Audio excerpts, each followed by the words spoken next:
محرز الخير مجموعة من الشباب المتطوع قامت بمبادرة خيرية خلال شهر رمضان تكريما لشهداء تحطم الطائرة العسكرية. نتعرف على موضوع مع عبد النور رحب. هم مجموعة من أبناء حي الينابيع ببئر مناد ريس أبوا إلا أن يوقعوا حضورهم خلال شهر رمضان الكريم، وذلك لتخليد ذكرى وفاة ابن حيهم شهيد الواجب محرز صديقي، مستغلين فضائل الشهر للتصدق على أرواح شهداء الطائرة كافة. نهار طاحت الطيارة، نهار سمعنا باللي خويا الله يرحمه ما راهوش معنا في الدنيا، جات المبادرة هذه تلقائية بنفسها وحدها، يعني غير سمعنا بالخبر تاعو.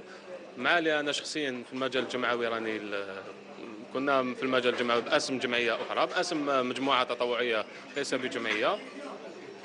كانت مفروض علينا نخدموا نديروا مجموعة تطوعية تكون تحمل اسمه هو الله يرحمه ويوسع عليه، باش تكون عليه صدقه جاريه ليه هو وجميع شهداء الوطن شهداء الواجب الوطني ان شاء الله.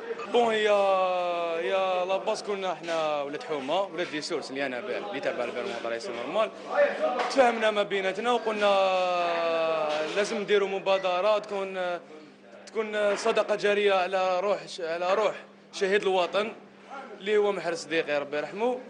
وكما كان الحال تفاهمنا ومع رمزي خوه، ويعني راهي تسيروا ما شاء الله كاع. المائدة نالت استحسان الكل، سيما وأنها أقيمت في مكان تكثر به الحركة من عابري السبيل. وهذا هو شهر رمضان. هنا شهر رمضان لازم نطوعوا فيه مهما كانت، تسمى كل واحد يعاون بشي اللي يقدر. كي يكون الخير او يكون الخير، كي ما يكونش الخير اون في لو مينيموم، يعني كيما نقولوا احنا ماذا بينا هذه عاده نكملوا نمشوا فيها حنايا وما تحبش. كيما انا دارها بابا انني موراه، كيما انا ماذا بيا بالك يكبر وليدي يكملها مورايا ان شاء الله. موائد الإفطار مبادرة حافظ عليها الجزائريون منذ سنوات عديدة، إذ يقوم أهل الخير والإحسان بفتح مطاعم توفر أماكن إفطار للصائمين من معوزين وعابري سبيل، لكن مائدة هذه السنة كانت مختلفة.